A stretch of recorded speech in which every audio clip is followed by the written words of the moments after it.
During his reign, his generals greatly expanded the size of the Chinese state.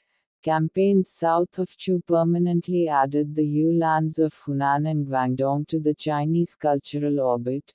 Campaigns in Central Asia conquered the Ordos loop from the nomad Xiongnu, although eventually it would also lead to their confederation under Modu Chinyu. Qin Shi Huang also worked with his minister Li Si to enact major economic and political reforms aimed at the standardization of the diverse practices of the earlier Chinese states. He is traditionally said to have banned and burned many books and executed scholars. His public works projects included the unification of diverse state walls into a single Great Wall of China and a massive new national road system, as well as the city-sized mausoleum guarded by the life-sized terracotta army. He ruled until his death in 210 BC during his fourth tour of eastern China.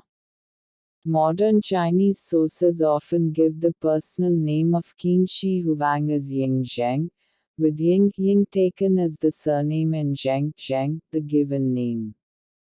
In ancient China, however, the naming convention differed, and Zhao, the place where he was born and raised, may be used as the surname. Unlike modern Chinese names, the nobles of ancient China had two distinct surnames. The ancestral name Xing comprised a larger group descended from a prominent ancestor, usually said to have lived during the time of the 3 sovereigns and 5 emperors of Chinese legend, and the clan name Shi comprised a smaller group that showed a branch's current fief or recent title. The ancient practice was to list men's names separately. Sima Qian's Basic Annals of the First Emperor of Qin introduces him as, given the name Zheng and the surname Zhao, or to combine the clan surname with the personal name. Sima's account of Chu describes the 16th year of the reign of King Kali as the time when Zhao Zheng was enthroned as king of Qin. However, since modern Chinese surnames, despite usually descending from clan names, use the same character as the old ancestral names, it is much more common in modern Chinese sources to see the emperor's personal name written as Ying Zheng, using the ancestral name of the Ying family. The rulers of Qin had styled themselves kings from the time of King Huan in 325 BC. Upon his ascension, Zheng became known as the King of Qin or King Zheng of Qin. This title made him the nominal equal of the rulers of Shank and of Zhou, the last of whose kings had been deposed by King Zhaoxiang of Qin in 256 BC. Following the surrender of Qi in 221 BC, King Zheng had reunited all of the lands of the former kingdom of Zhou. Rather than maintain his rank as king, however, he created a new title of Huangdi Emperor for himself. This new title combined 2 titles, Huang of the mythical 3 sovereigns, San Huang, and the Di of the legendary 5 emperors, Wu Di of Chinese prehistory. The title was intended to appropriate some of the prestige of the Yellow Emperor, whose cult was popular in the later Warring States period and who was considered to be a founder of the Chinese people. King Zheng chose the new regnal name of first emperor, Shi Huangdi, formally transcribed as Shi Huangti. On the understanding that his successors would be successively titled the second emperor, third emperor, and so on through the generations. In fact, the scheme lasted only as long as his immediate heir, the second emperor. The new title carried religious overtones. For that reason, sinologists, starting with Peter Budberg or Edward Schaeffer, sometimes translate it as Theach, and the first emperor as the first Theach. As early as Sima Qian, it was common to shorten the resulting four-character Qin Shi Huang to Qin Shi Huang, variously transcribed as Qin Shi Huang or Qin Shi Huang. Following his elevation as emperor, both Zheng's personal name Zheng and possibly its homophone Zheng became taboo. The first emperor also arrogated the first-person Chinese pronoun Zhen, *lum. Zhen, for his exclusive use and in 212 BC began calling himself the Immortal. Others were to address him as, Your Majesty, Baichia, Maud. Bixia, lit. Beneath the palace steps, in person and, Your Highness, Shank, in writing. According to the records of the Grand Historian, written by Sima Qian during the Ha dynasty, the first emperor was the eldest son of the Qin prince Yiren, who later became King Zhuangxiang of Qin. Prince Yiren at that time was residing at the court of Zhao, serving as a hostage to guarantee the armistice between the Qin and Zhao states. Prince Yiren had fallen in love at first sight with a concubine of Lu Buwei, a rich merchant from the state of Wei. Lu consented for her to be Yiren's wife, who then became known as Lady Zhao Zhaoji after the state of Zhao. He was given the name Zhao Zheng. The name Zheng came from his month of birth Zhengu, the first month of the Chinese lunar calendar. The clan name of Zhao came from his father's lineage and was unrelated to either his mother's name or the location of his birth. Song Zhong says that his birthday, significantly, was on the first day of Zhengu. Lu Buwei's machinations later helped Yiren become King Zhuangxiang of Qin in 250 BC. However, the records of the Grand Historian also claimed that the first emperor was not the actual son of Prince Yiren but that of Lu Buwei. According to this account, when Lu Buwei introduced the dancing girl to the prince, she was Lu Buwei's concubine and had already become pregnant by him, and the baby was born after an unusually long period of pregnancy.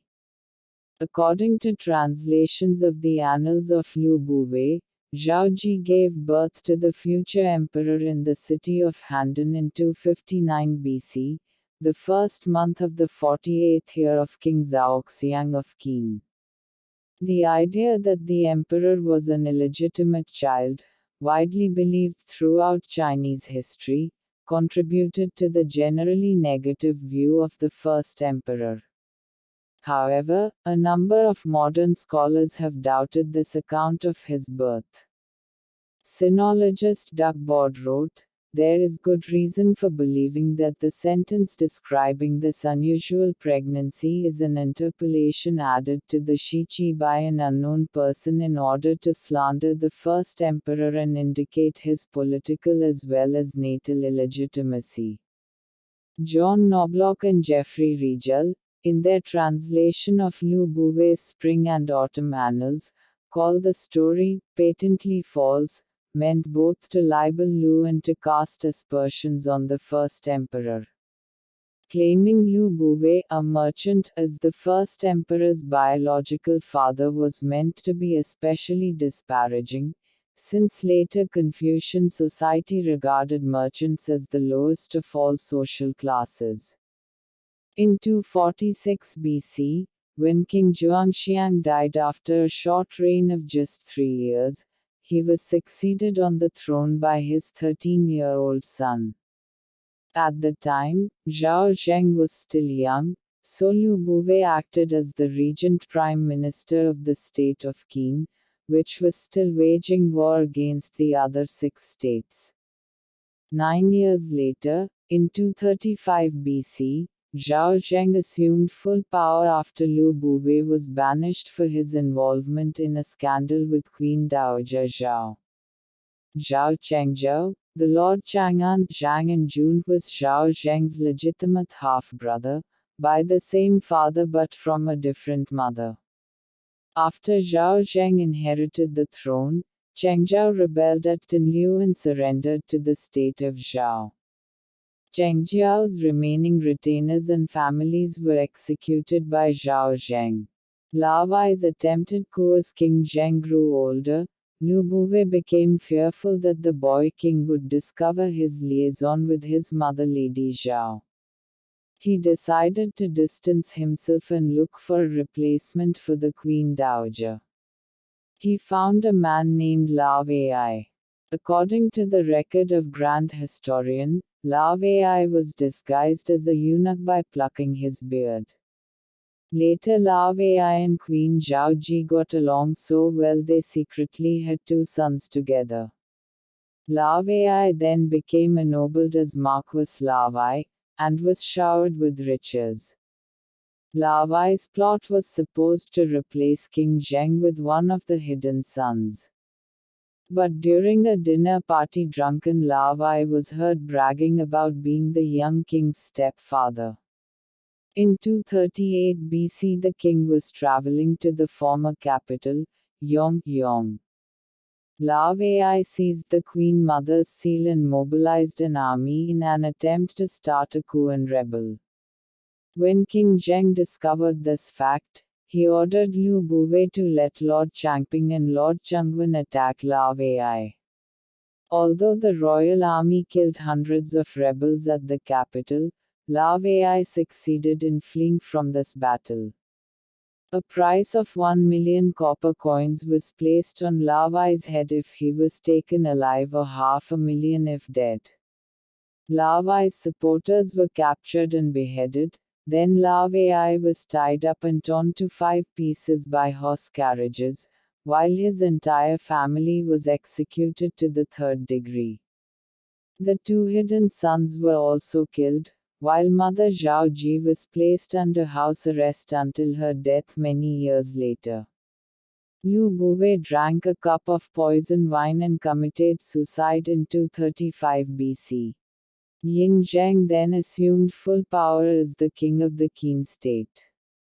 Replacing Liu Buwei, Li Si became the new chancellor. King Zheng and his troops continued to take over different states. The state of Yan was small, weak and frequently harassed by soldiers. It was no match for the Qin state. So Crown Prince Dan of Yan plotted an assassination attempt to get rid of King Zheng, begging Jingke to go on the mission in 227 BC. Jingke was accompanied by Qin Huang in the plot. Each was supposed to present a gift to King Zheng, a map of Dukang and the severed head of Fan Wuji. Qin Huang first tried to present the map case gift, but trembled in fear and moved no further towards the king. Jingke continued to advance toward the king, while explaining that his partner has never set eyes on the Son of Heaven, which is why he is trembling. Jingke had to present both gifts by himself. While unrolling the map, a dagger was revealed. The king drew back, stood on his feet, but struggled to draw the sword to defend himself. At the time, other palace officials were not allowed to carry weapons. Jingke pursued the king, attempting to stab him, but missed. King Zheng drew out his sword and cut Jingke's thigh. Jingke then threw the dagger, but missed again. Suffering 8 wounds from the king's sword, Jingke realized his attempt had failed and knew that both of them would be killed afterwards. The Yan state was conquered by the Qin state 5 years later. Second attempted assassination. Gao Jianli was a close friend of Jingke, who wanted to avenge his death. As a famous lute player, one day he was summoned by King Zheng to play the instrument. Someone in the palace who had known him in the past exclaimed, "This is Gao Jianli."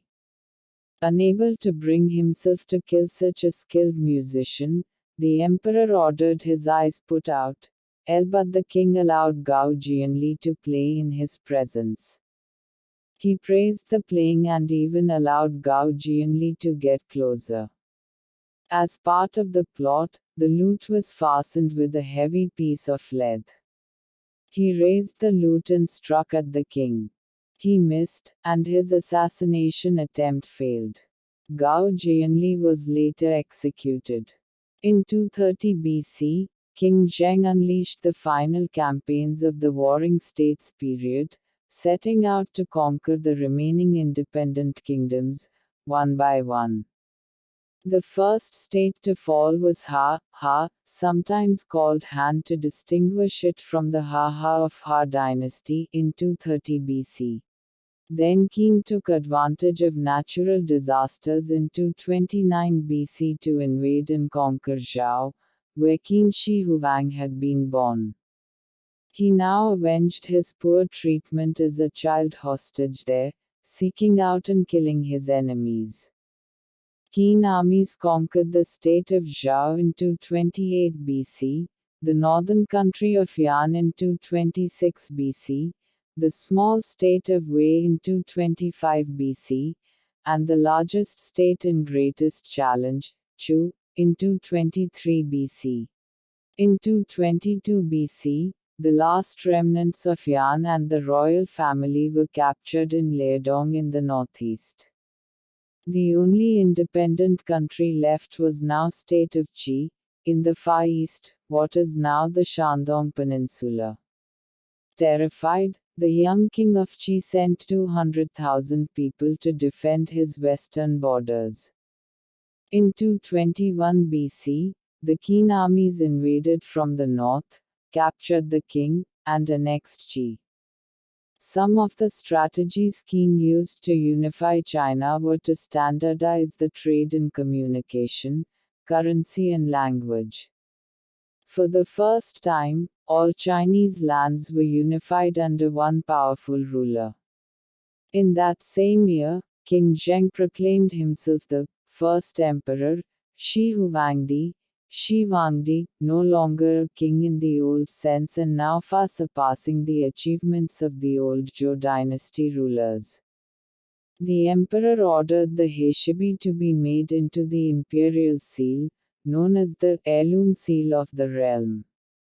The words, having received the mandate from heaven, make the emperor lead a long and prosperous life. Shou Ming Yu Tian, Ji Shou Yong Chang were written by Prime Minister Li Si, and carved onto the seal by Sun Shou. The seal was later passed from emperor to emperor for generations to come. In the south, military expansion in the form of campaigns against the Yu tribes continued during his reign, with various regions being annexed to what is now Guangdong province and part of today's Vietnam. In an attempt to avoid a recurrence of the political chaos of the Warring States period, Qin Shi Huang and his Prime Minister Li Si completely abolished feudalism. The empire was then divided into 36 commanderies, June, later more than 40 commanderies. The whole of China was thus divided into administrative units, first commanderies, then counties, Xian, townships, Xiang, and 100 family units, Li, which roughly corresponds to the modern-day subdistricts and communities. This system was different from the previous dynasties, which had loose alliances and federations. People could no longer be identified by their native region or former feudal state, as when a person from Chu was called Chu person, Chu Ren. Appointments were subsequently based on merit instead of hereditary rights. Economic reforms. Qin Shi Huang and Li Si unified China economically by standardizing the Chinese units of measurement such as weights and measures, the currency, and the length of the axles of carts to facilitate transport on the road system. The emperor also developed an extensive network of roads and canals connecting the provinces to improve trade between them. The currencies of the different states were also standardized to the Ban Liang coin, Ban Liang, Ban Liang. Perhaps most importantly, the Chinese script was unified. Under Li Si, the seal script of the state of Qin was standardized through removal of variant forms within the Qin script itself.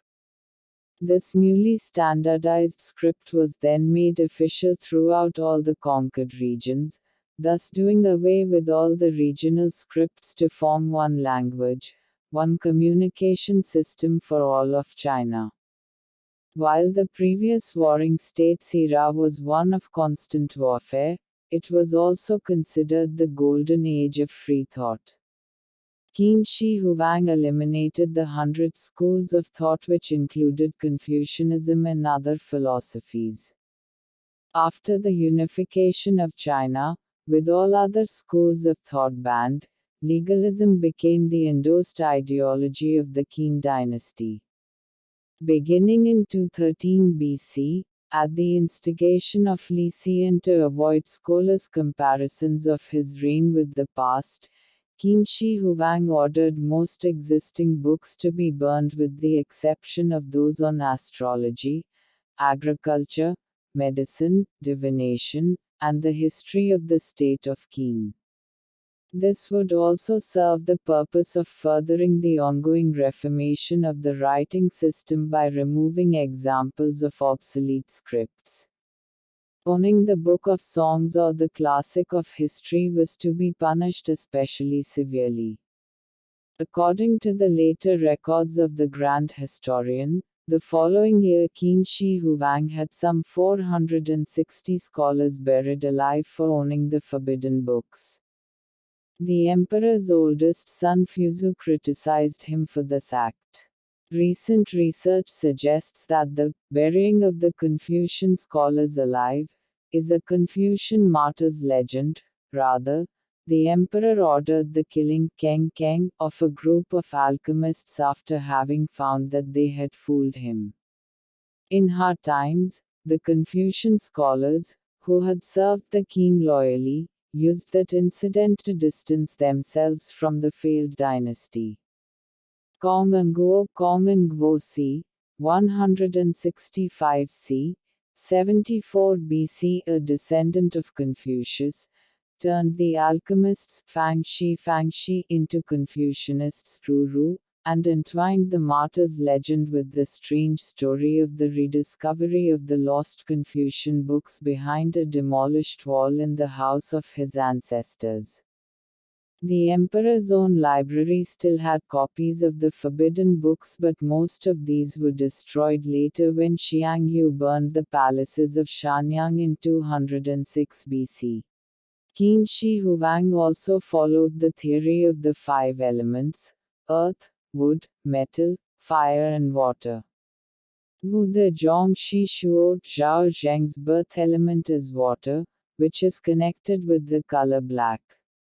It was also believed that the royal house of the previous dynasty Zhou had ruled by the power of fire, which was the color red. The new Qin dynasty must be ruled by the next element on the list, which is water, represented by the color black. Black became the color for garments, flags, pennants. Other associations include north as the cardinal direction, winter season and the number 6. Tallies and official hats were 15 centimeters (5.9 inches) long, carriages 2 meters (6.6 feet) wide. One pace bu was 1.4 meters (4.6 feet).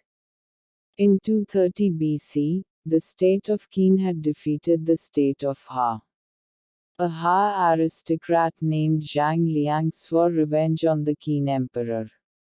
He sold all his valuables and in 218 BC, he hired a strongman assassin and built him a heavy metal cone weighing 120 jin, roughly 160 pounds or 97 kilograms. The two men hid among the bushes along the emperor's route over a mountain. At a signal, the muscular assassin hurled the cone at the first carriage and shattered it.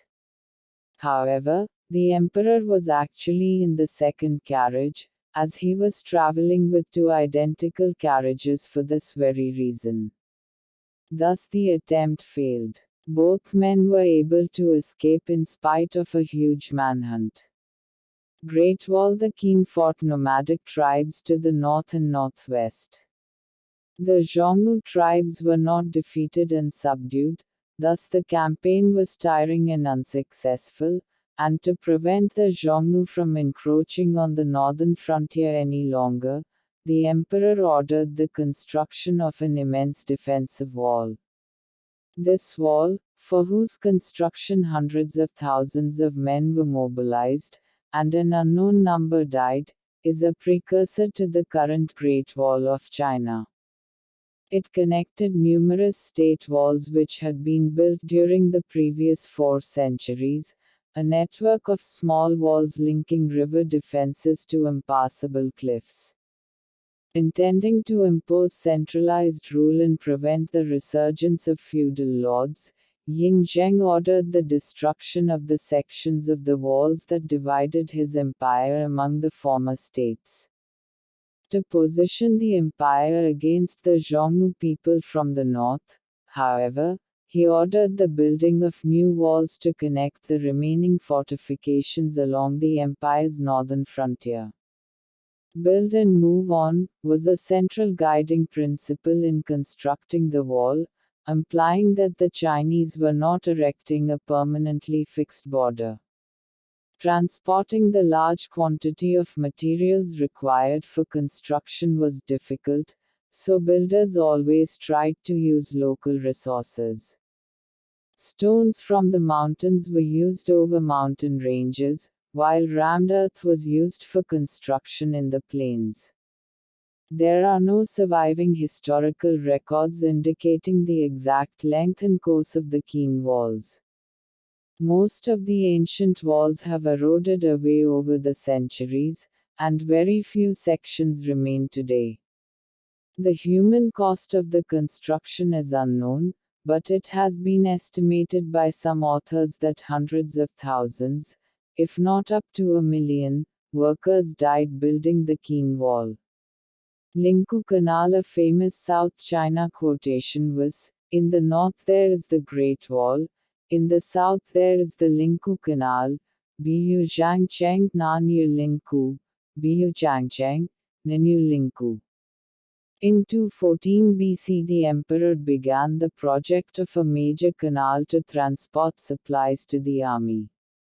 The canal allows water transport between North and South China. The canal, 34 kilometers in length, links the Xiang River, which flows into the Yangtze, and the Lijiang, which flows into the Pearl River. The canal connected two of China's major waterways and aided Qin's expansion into the southwest. The construction is considered one of the 3 great feats of ancient Chinese engineering, the others being the Great Wall and the Sichuan-Dujangyan irrigation system. Elixir of life. Later in his life, Qin Shi Huang feared death and desperately sought the fabled elixir of life, which would supposedly allow him to live forever. He was obsessed with acquiring immortality and fell prey to many who offered him supposed elixirs. He visited Jifu Island 3 times in order to achieve immortality.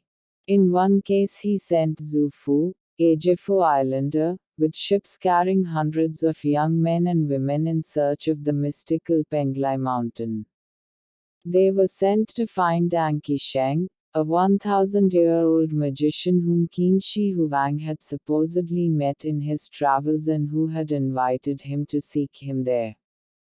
These people never returned, perhaps because they knew that if they returned without the promised elixir, they would surely be executed. Legends claim that they reached Japan and colonized it.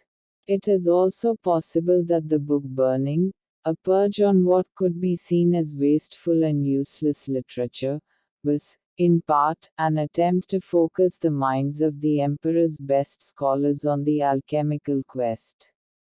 Some of the executed scholars were those who had been unable to offer any evidence of their supernatural schemes.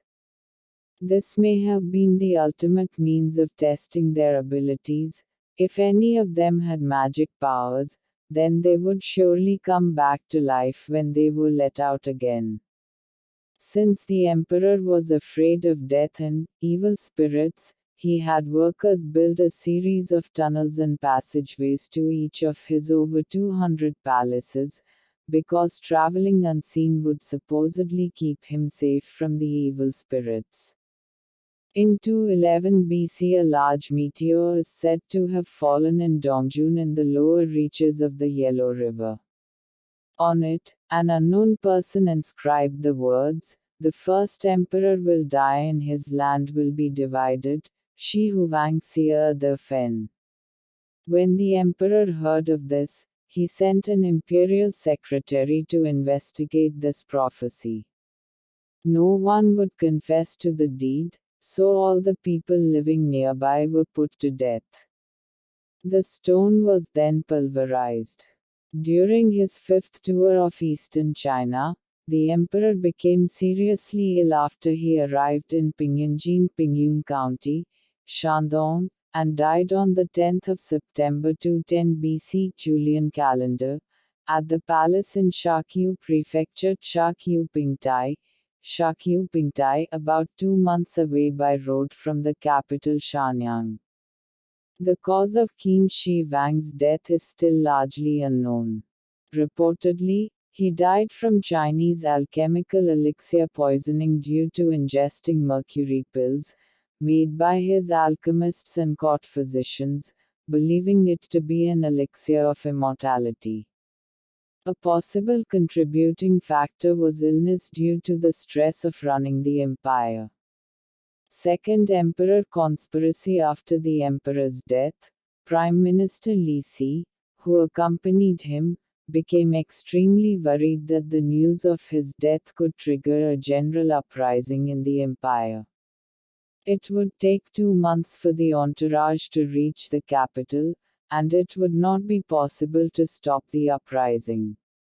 Li Si decided to hide the death of the emperor, and return to Shenyang. Most of the imperial entourage accompanying the emperor were left ignorant of the emperor's death. Only a younger son, Ying Huai, who was traveling with his father, the eunuch Zhao Gao, Li Si, and 5 or 6 favorite eunuchs knew of the death. Li Si also ordered that 2 carts containing rotten fish be carried immediately before and after the wagon of the emperor. The idea behind this was to prevent people from noticing the foul smell emanating from the wagon of the emperor, where his body was starting to decompose severely as it was summertime. They also pulled down the shade so no one could see his face, changed his clothes daily, brought food, and when he had to have important conversations, they would act as if he wanted to send them a message. Eventually, after about 2 months, Li Si and the imperial court reached Shenyang, where the news of the death of the emperor was announced. Qin Shi Huang did not like to talk about his own death and he had never written a will. After his death, the eldest son Fuzu would normally become the next emperor. Li Si and the chief eunuch Zhao Gao conspired to kill Fuzu because Fuzu's favorite general was Meng Tian, whom they disliked and feared. Meng Tian's brother, a senior minister, had once punished Zhao Gao. They believed that if Fuzu was enthroned, they would lose their power. Li Si and Zhao Gao forged a letter from Qin Shi Huang saying that both Fuzu and General Meng must commit suicide. The plan worked, and the younger son Hu He became the second emperor, later known as Qin Shi or second generation Qin. Qin Shi, however, was not as capable as his father. Revolts quickly erupted. His reign was a time of extreme civil unrest, and everything built by the first emperor crumbled away within a short period.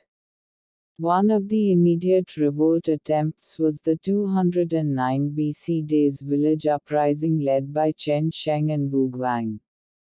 The Chinese historian Sima Qian, writing a century after the first emperor's death, wrote that it took 700,000 men to construct the emperor's mausoleum. British historian John Mann points out that this figure is larger than the population of any city in the world at that time, and he calculates that the foundations could have been built by 16,000 men in 2 years. While Sima Qian never mentioned the Terracotta Army, the statues were discovered by a group of farmers digging wells on the 29th of March 1974. The soldiers were created with a series of mix and match clay molds and then further individualized by the artist's hand. Purple was also used on some of the warriors. There are around 6,000 terracotta warriors, and their purpose was to protect the emperor in the afterlife from evil spirits. Also among the army are chariots and 40,000 real bronze weapons. One of the first projects which the young king accomplished while he was alive was the construction of his own tomb.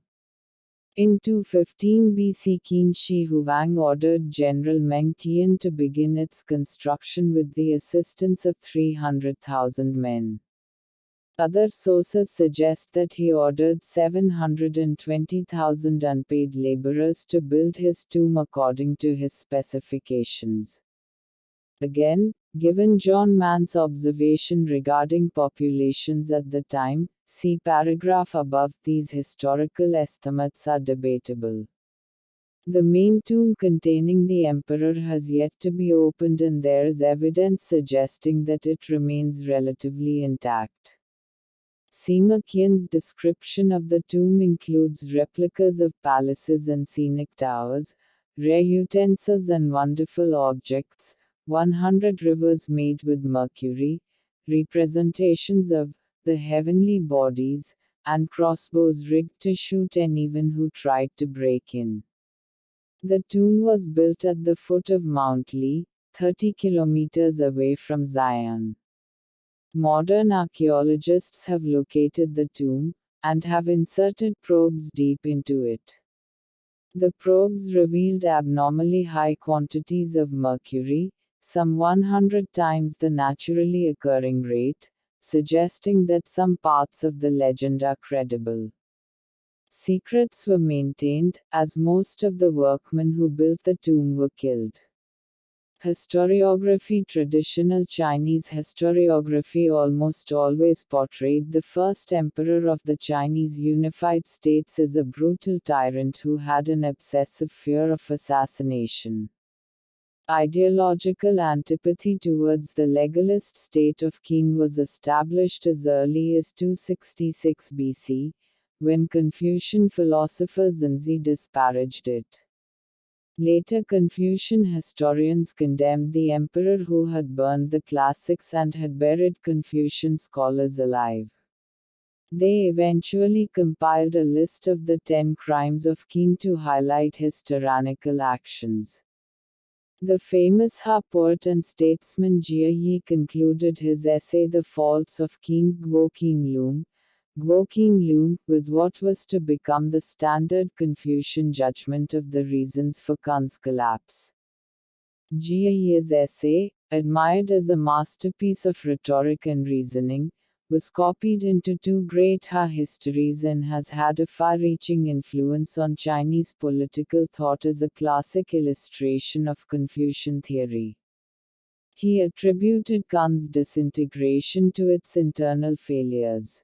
Jia Yi wrote that Qin, from a tiny base, had become a great power, ruling the land and receiving homage from all quarters for 100-odd years. Yet after they unified the land and secured themselves within the pass, a single common rustic could nevertheless challenge this empire. Why? Because the ruler lacked humaneness and rightness, because preserving power differs fundamentally from seizing power. In more modern times, historical assessment of the first emperor different from traditional Chinese historiography began to emerge. The reassessment was spurred on by the weakness of China in the latter half of the 19th century and early 20th century. At that time, some began to regard Confucian traditions as an impediment to China's entry into the modern world, opening the way for changing perspectives.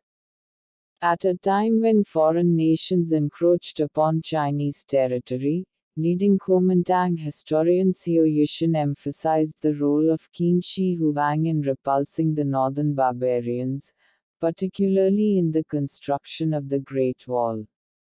Another historian, Ma Feibai, published in 1941 a full-length revisionist biography of the first emperor entitled Qin Shi Huang Di Jun, Qin Shi Huang Di Xuan, calling him one of the great heroes of Chinese history.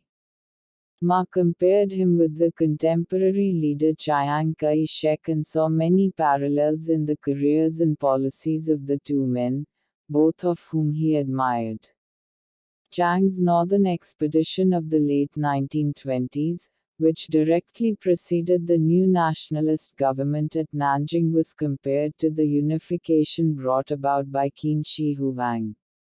With the coming of the Communist Revolution and the establishment of a new, revolutionary regime in 1949, another re-evaluation of the first emperor emerged as a Marxist critique.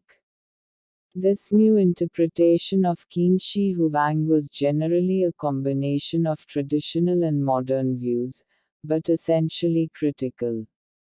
This is exemplified in the Complete History of China, which was compiled in September 1955 as an official survey of Chinese history. The work described the first emperor's major steps toward unification and standardization as corresponding to the interests of the ruling group in the merchant class, not of the nation or the people, and the subsequent fall of his dynasty is a manifestation of the class struggle. The perennial debate about the fall of the Qin dynasty was also explained in Marxist terms, the peasant rebellions being a revolt against oppression, a revolt which undermined the dynasty, but which was bound to fail because of a compromise with landlord class elements. Since 1972, however, a radically different official view of Qin Shi Huang in accordance with Maoist thought has been given prominence throughout China. Hong Shidi's biography Qin Shi Huang initiated the re-evaluation. The work was published by the state press as a mass popular history, and it sold 1.85 million copies within 2 years. In the new era, Qin Shi Huang was seen as a far-sighted ruler who destroyed the forces of division and established the first unified, centralized state in Chinese history by rejecting the past. Personal attributes, such as his quest for immortality, so emphasized in traditional historiography, were scarcely mentioned. The new evaluations described approvingly how, in his time, an era of great political and social change, he had no compunctions against using violent methods to crush counter-revolutionaries, such as the industrial and commercial slave owner, Chancellor Lu Buwei. However, he was criticized for not being as thorough as he should have been, and as a result, after his death, hidden subversives under the leadership of the chief eunuch Zhao Gao were able to seize power and use it to restore the old feudal order. To round out this re-evaluation, Luo Xiding put forward a new interpretation of the precipitous collapse of the Qin dynasty in an article entitled, On the Class Struggle During the Period Between Qin and Ha, in a 1974 issue of Red Flag. to replace the old explanation. The new theory claimed that the cause of the fall of Qin lay in the lack of thoroughness of Qin Shi Huang's dictatorship over the reactionaries, even to the extent of permitting them to worm their way into organs of political authority and usurp important posts. Mao Zedong was reviled for his persecution of intellectuals. On being compared to the first emperor, Mao boasted, "He buried 460 scholars alive. We have buried 46,000 scholars alive. You intellectuals revile us for being Qin Shi Huangs. You are wrong. We have surpassed Qin Shi Huang 100-fold. When you berate us for imitating his despotism, we are happy to agree. Your mistake was that you did not say so enough." Tom Ambrose characterizes Qin Shi Huang as the founder of the first police state in history. As emperor, he initiated a series of reforms aimed at establishing a fully centralized administration, thus avoiding the rise of independent satrapies.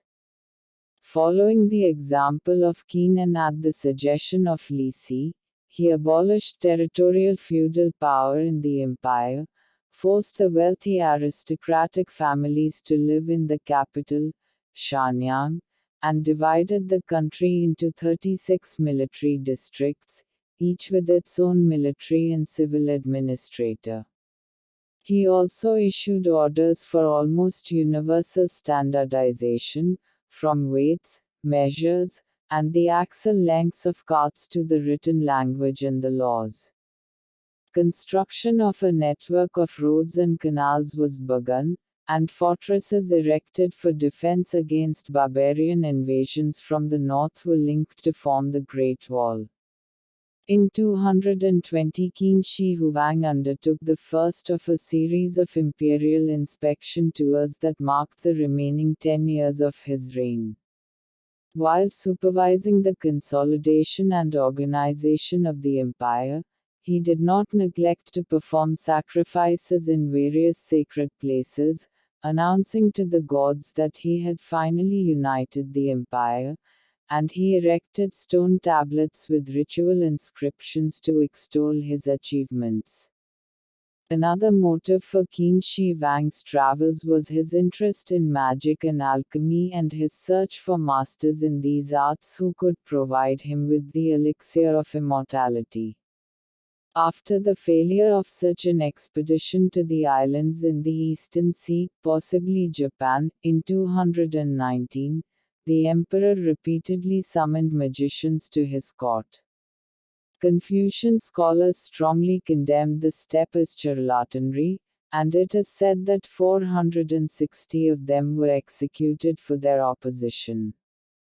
The continuous controversy between the emperor and Confucian scholars who advocated a return to the old feudal order culminated in the famous burning of the books of 213, when, at Li Si's suggestion, all books not dealing with agriculture, medicine, or prognostication were burned, except historical records of Qin and books in the imperial library. The last years of Qin Shi Huang's life were dominated by an ever-growing distrust of his entourage. At least 3 assassination attempts nearly succeeded, and his increasing isolation from the common people. Almost inaccessible in his huge palaces, the emperor led the life of a semi-divine being. In 210, Qin Shi Huang died during an inspection tour. He was buried in a gigantic funerary compound hewn out of a mountain and shaped in conformity with the symbolic patterns of the cosmos. Excavation of this enormous complex of some 20 square miles, 50 square km, now known as the Qin Tomb, began in 1974, and the complex was designated a UNESCO World Heritage Site in 1987. Among the findings at the site was some 8,000 life-sized terracotta soldier and horse figures forming an army for the dead king. The disappearance of Qin Shi Huang's forceful personality immediately led to the outbreak of fighting among supporters of the old feudal factions that ended in the collapse of the Qin dynasty and the extermination of the entire imperial clan by 206.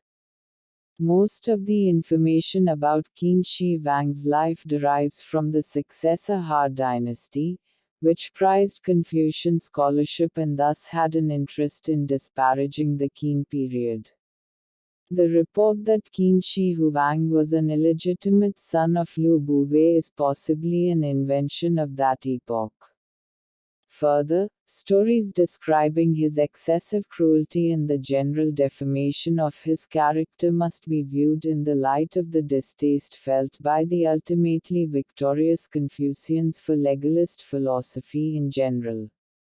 Qin Shi Huang certainly had an imposing personality and showed an unbending will in pursuing his aim of uniting and strengthening the empire. His despotic rule and the draconian punishments he meted out were dictated largely by his belief in legalist ideas.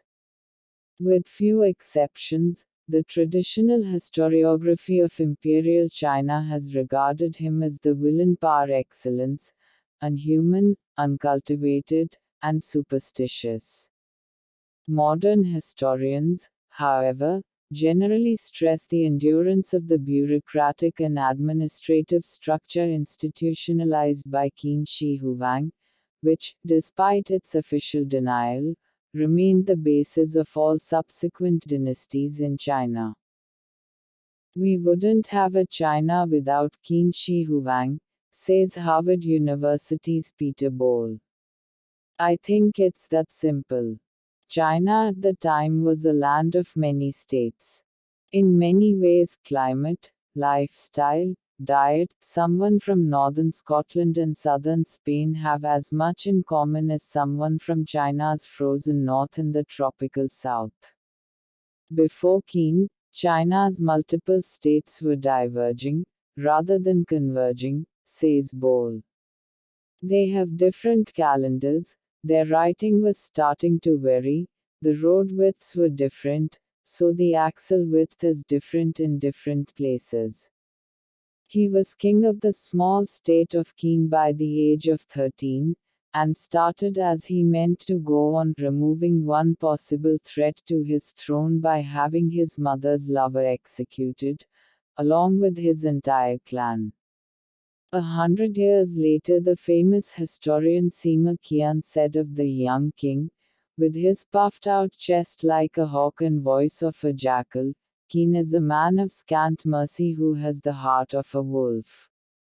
When he is in difficulty, he readily humbles himself before others, but when he has got his way, then he thinks nothing of eating others alive.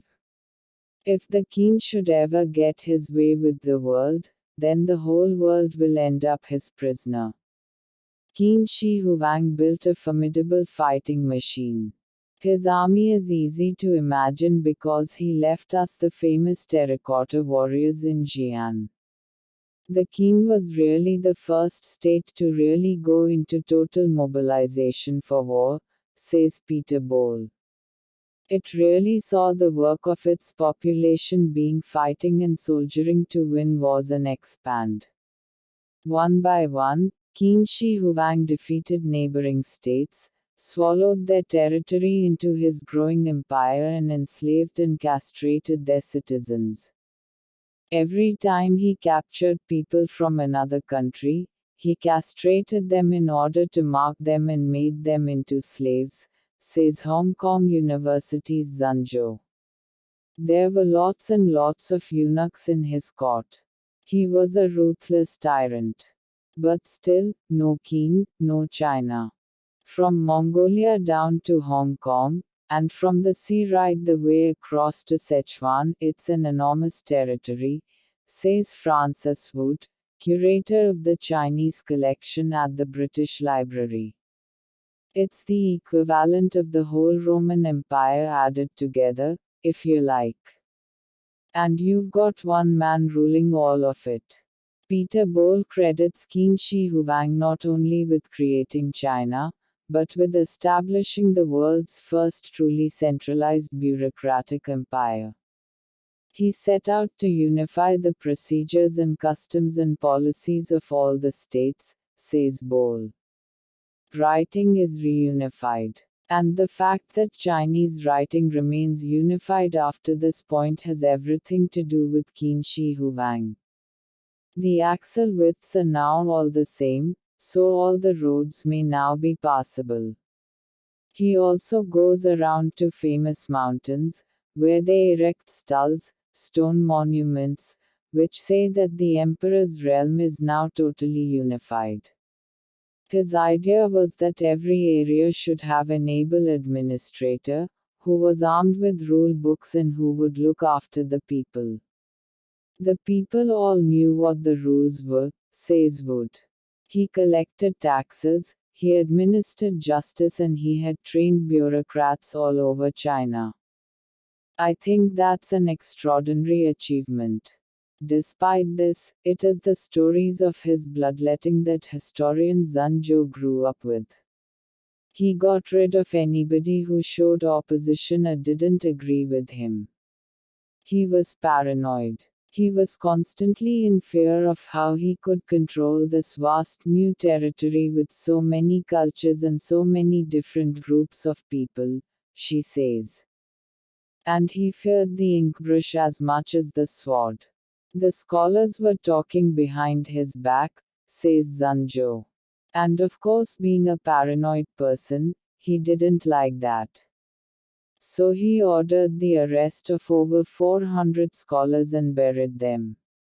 Qin Shi Huang had no truck with China's traditions of Confucian scholarship, his fear of the intellectual was deep-rooted. Ideologically speaking, the Qin make the argument, we don't want to hear people criticize the present by referring to the past, says Peter Bole. The past is irrelevant. History is irrelevant. And so you have the burning of books, you have the burying of scholars, of scholarly critics. Bole sees parallels with today's China. Like Qin Shi Huang, the Communist Party tolerates debate about tactics, but not about the general direction of travel, he says. They argue that it is the only possible approach to governing China. Historian Sun Zhou agrees. In Communist China, we adopted the imperial model. The emperor is absolute. And the only way to rule such a vast empire is ruthlessness, she says. In fact, in 1958, Mao himself made the connection between himself and Qin Shi Huang. He buried 460 scholars alive. We have buried 46,000 scholars alive, he said in a speech to party cadres. You intellectuals revile us for being Qin Shi Huangs. You are wrong. We have surpassed Qin Shi Huang 100-fold. Every night, Mo's body inside its crystal coffin reportedly goes down into its earthquake-proof vault in an elevator, and every morning it is brought back up again. It is probably something Qin Shi Huang would have appreciated. But I am not sure he would have been impressed with Mo's mausoleum. His includes a life-size terracotta army, a full orchestra with instruments and a river landscape with cranes, swans and geese, and archaeologists have barely begun the excavation. In a sense, the man has disappeared behind the tomb, says Francis Wood. And of course, the size of the buried army, the size of the tomb enclosure, which seems to expand daily, does rather overcome anything that one knows about him in reality. You've got this great physical presence now. Both Qin Shi Huang and Mao live on powerfully in China's imagination, but China is bigger than its emperors. When Qin Shi Huang died, his dynasty lasted only months. It was the idea of China which survived. And when Mao died, his successors said the radiance of his thought would live forever. But the Mao suits are gone, and despite the crowds at his mausoleum, Maoism is barely mentioned today.